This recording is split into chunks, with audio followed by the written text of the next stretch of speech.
سلام سلام سلام. ما جانا لي تخطيت حمينو احنا دخل. أنا سلام أملاخي مسكن همدا أنا سلام نأخو سلام كتغنو ناي كل جزي مينيوتي بلتي مالي كورتي بعرخص نجانا لي حدش تلهون لما لايك شير ناقوركم بالتي حدش تلهون سبسكرايب ناقوركم نا وقع شوف كلنا بلا شوي نقكرو ولاتينا بيت سوي لكم بيت سوي يكون سبسكرايب مقال مالتي بيت سوي لما هم بلمت لايك هنا تلخون كومنتهم أي فلين ناولكم مالتي تخولكم كن شير قورلي لما أنت تقرم ليل بالقرم اللي بالرأسي أمازح مالتي هاي تقولكم ناس هاي بزعوا زحونا كنا قرمز متشم لين فوت لنا هاي مالتي هو بزعوا تسفين ያውዛኛው ተስፋይ ወድራያኹም ትልዎ መስለንና እኛ እኳ ተስፋይ ንጉሳይ ባህል ማለትና ብዝጋጣሚ ናራምና ብዝሓገዝ ምክንያት ልወፅ ለገንዘባት ሲ ኣብ ኮሜንት ግርም ሉ ኮሜንታት የርለኹና ብጣዕሚ ልገርም ዝጋጣሚ ካያም ለምፀት ቅርሺት ነገረና ገለልብል ይጠየቃልና ገለልብል ብዙሕ ኮሜንታት ማለትና أكلكم دليسي بطرنت لسرقة أرشيو كاي خمسوا قالهم بطرنت لأكو أرشيو بطرنت لامز أرشيو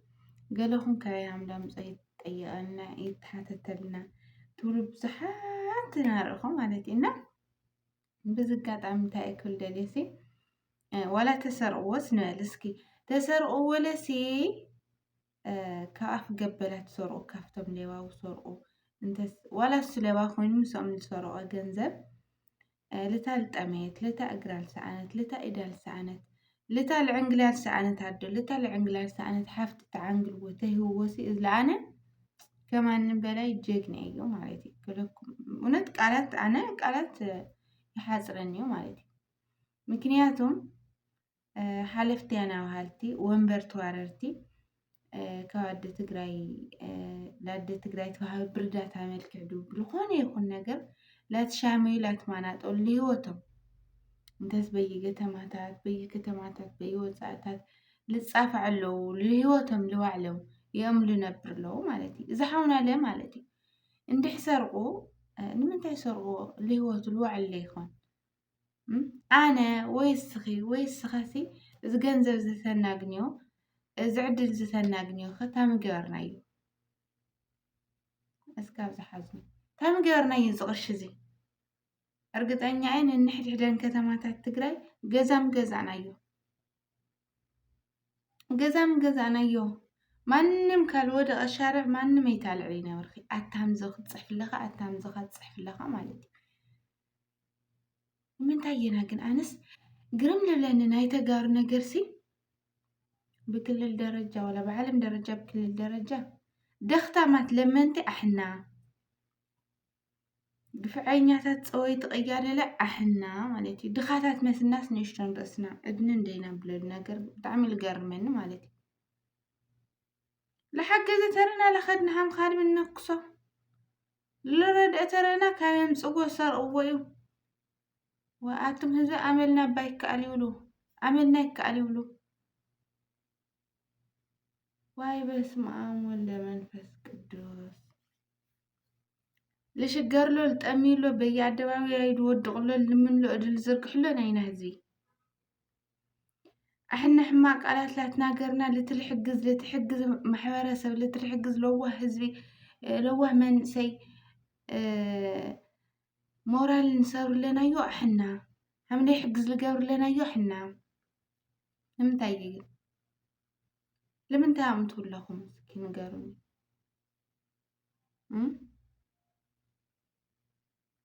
دخاي برتوتي مالتي حكاية بونت بتعمل قرمة ناينا نقرسي بتعمل قرم خندي لا مسكين خندي زابيري هاي اللي نلسي لينا آتون هم مالتي الزوزي كاي يمزوت غرشي سر أوديو دوخ مبوني ودا حدا زابير أملاكي الفولطة جان ولكم بدقامي كساوي ግን ዋላ ሰርቅዎ ተኾይንሲ ሰርቁ ላምፀ ገንዘብ ልደኽታማት ምንም አልዓሊ ይብሉን በየጎደና እግረን ትቆረፃ መንቀሳቀስ መንተሕና መንተኣኺ መንተስኻ እግረን ልገበራ እደን ልገበራ እግረን ሰኣና ኢደን ሰኣና ብዙሕ ኣሕዋትና እና መንቀሳቀስ ለኣተን ዊልቸር ተገዝኡለን ለኣታተን ደልየን ነገር ተማልኡለን እዚ ለኣነ ጀግና እዩ እንዲያምስ ክሕጉሰና እዩ ልግባእ ማለት እዩ ካብ ተዋረርቲ ተዋራ ምፅወት ኮይንሲ ሃም ኣገበሩ ተሓግዙ ንትጸገሙ ተሓግዙ እዚ ለኣነ ጀግና እዩ ከማንም በላይ ጀግና ማለት ምክንያቱ ርኢናዮም ኢና ተዋሮም ክንደይ ልዕሊ ክንደይ ዓመት ተዋሮም ልወንበሮም ልዋዕሎም ልሂወቶም ዳም ልህዝቢ ልዓዲ ክጠቅሙ ስለለይረአና ማለት እዩ ተኾይኖም ዳ ሓለፍቴና ባልቲ ልዕሊ እንዲ ዓመት ልሂወቶም ልነብር ለው ልዋዕሎም ልነብር ለው ተኾይኖም ዳ ልህዝቢ ለይነብሩ ተኾይኖም ዳ ልህዝቢ ለይሓገዙ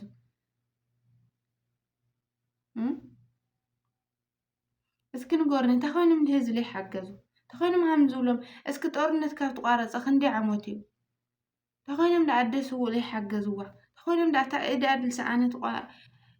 መንተ ህዝቢ ላ እዳ ልሰኣነት ሓፍትና ለይሕግዝዎ ሓውና ለይሕግዝዎ ንምንታይ ኣደስዎ ቁራሽ እንጀራ ስእና በየኣደባባይ ትልምንላ ትበኪላ ትነብዕላ ንምንታይ ኢላ ንባዓታ ለይሕብስዋ ማዕዝራ ለይሰረቁ ድማ ውዕሎም ለይሰረቁ ይውዓሊ እና ልብለስ ሰርቁ ላምፀ ገንዘብ እዩ ገለታት ይጠየቐልና ልብስ ስጀመርሲ ባይ ሓልፍኩም ኢኹም ከትጥይቕዎ ታብኩም ኢኹም ከትጥይቕዎ ኣረ ብጣዕሚ እየ ኣነስ ብእውነት ብጣዕሚ ኢኹም ተሕፍሩ ብሱሩሲ ለሓገዘና ቁራሽ ለሃበናሲ ይቐንየልና መዋልሲ ለይንኽእሎ ልድና በየውሽጣውሽጡ ኮይና ዓረብ ለሓልየልና ሓደ ልሓልየልና ላበላዕና ካብድና ላሞላዕና ልሓደርና ልዋዕልናሲ ልተዓድድ ነውፅዕ ከይሕገዝ ከይዕንገል ንገብሮ ለለና እኮ ኣብ ደገ ልንህና ሰባት እያ ምክንያቱ ኣይጠመና ፀግብና ያሓድር ኣለና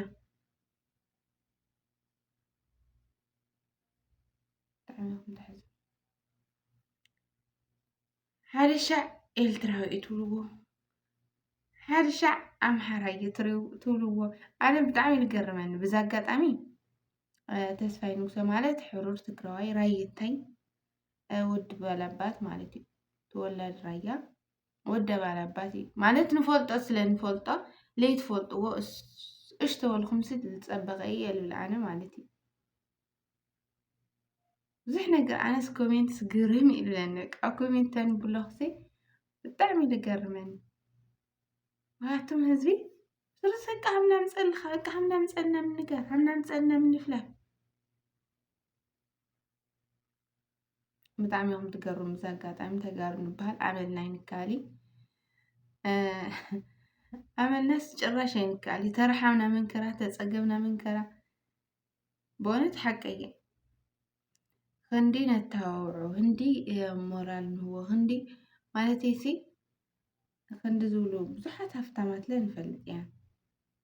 ብዙሓት ሰብ ሃፍቲ ለ ንህቡ ንፈልጥ ኢና ተጋር ሰብ ሃፍቲ ለ ንህቡ ደገ ልነብሩ ዓዲ ልነብሩ ብዙሓት ንፈልጥ ኢና ማለት እዩ ኣይኮኑም ሓንቲ ፀገመት ኣዶ እኳስ ክሕግዙ ብዙሓና ይረኣኹ እንትርፎ ደገ ልነብር እኳ ሓሽ ጋታ ዓዲ ውሽጢ ድና ሃፍታም ደገ ልነብር ሓሽ እንትትሰድት ልነብር ሓሽ ንሕግዙ ሎድቲ እንትን እኳ እተን ዓዲ ሃፍታም ዓዲ ድና ሃፍታም ግን ክሕግዝ ኣነ ይረኣኹ እና ተኾይኖም ዳእቶም ሰብ ወንበር ኣምቲ ዓንቶ ልገለጽ ክወሲ ሰብ ወንበር ልጥቕሞም ልገይሎ መዓዝማ ለይወልዑ መዓዝማ ገበራት ወሓጥቲ እኮ እዮም መዓዝማ ልዕሊ 20 ገለ ዓመት ኣነ ተወልደሽ ካብ ልዓቢ መራሕቴና ባልቲ ልኻውዶም ዳም ልህዝቢ ክጠቅሙ ልዓዲ ክጠቅምዋ ኣነ ይረአኹ እዛ ትግራይ ክጠቅምዋስ ኣነ ይረአኹ ማለት እዩ መዓዝማ ለይሰረቁ ውዕሎም سرق خالي هزب خات عنقل تخوين خالكو صبغي لو علم هوتهم يوم لنبر له الصوم تخوين ما زحونا خام مقوار دي طفو وي مسلكم ولا خكم أنا إذا سي هذا الشعور تولوا أسس عود يخوني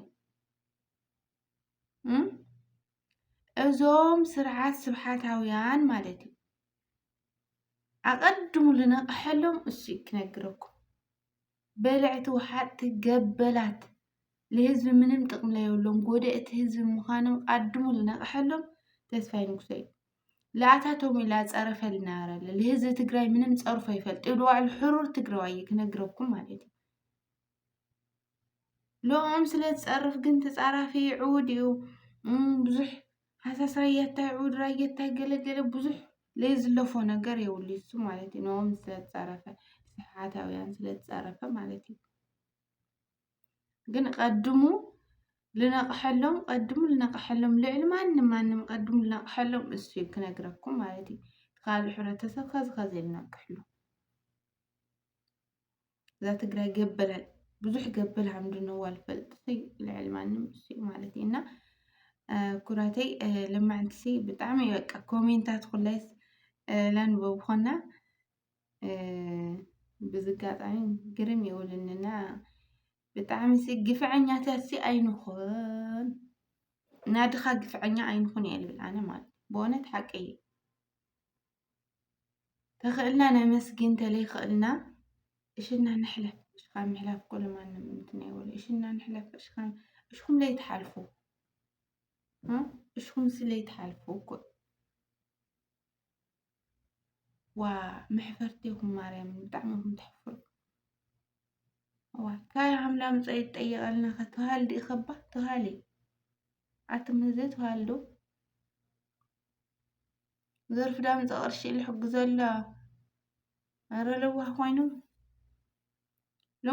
ትባረከ ኮይኑ ዋላ ተኾነለስ ተባረከ ኮይኑ ብስሩ እግዚአብሔር ባርክዎ ሰርቆ ልሕግዝ መዓዝ ርኢና ሰርቆ ልጥቕሙ ሰርቆ ልሂወቱ ዳምሲ ሰርቆ ልሕግዝ ኣይረአናይ ኣደይ ድማ እኒአው ኢላዓላውት ላሰረቁ ልነብሩ ኢልመልክዖም ማለት እዩ ኮይኖም ዳሳቶም ሰረቆም ለይሕግዙ ሰረቅዎ ንምንታይ ለይሕግዙ ናብ ጅቦኦም ናብ ኪሶም ሓባይብ ምንም ትፈልጥዎ ተኣምር ዘይብልኹም ላመፃኹም ሃምሓራስተን ትባልዑ ብዙሓት እኒአኹምና ልቦና ይሃብኩም ምንም ክብለኩም ኣይኽእል እዩ በዚ ኣጋጣሚ እዚ መልሲ እዚ ሒዘየ መፅአ ነብረ ማለት እዩ ሎማዓንቲ ብዛዕባ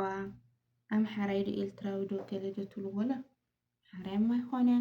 ኤርትራዊማ ኣይኮነ ፀፍለጥ ዝበለ ፅሩይ ትግራዋይ ራየታይ ወዲ ባላባት ተወላዲ ከማንም በላይ ማለት እዩ ኩለኩም ብእውነት ሓቀየና ምንም ክትፈልጥዎ ተኣምር ዘይብልኩም ላመፃኹም ሽኹም ከምዚ ለለስ ሓደ ኮሜንት ክዘልፍ እንድሕረናሲ እግሩ ለኸድና ሕናለ ሃሙ ንኣቱ ተመሳሳሊ ኮሜንት ሕዝና ንዘልፍ ብዙሓት እኒሀና ማለት ምንም ኮነ ለይንፈልጥ ምንም ማለት እዩ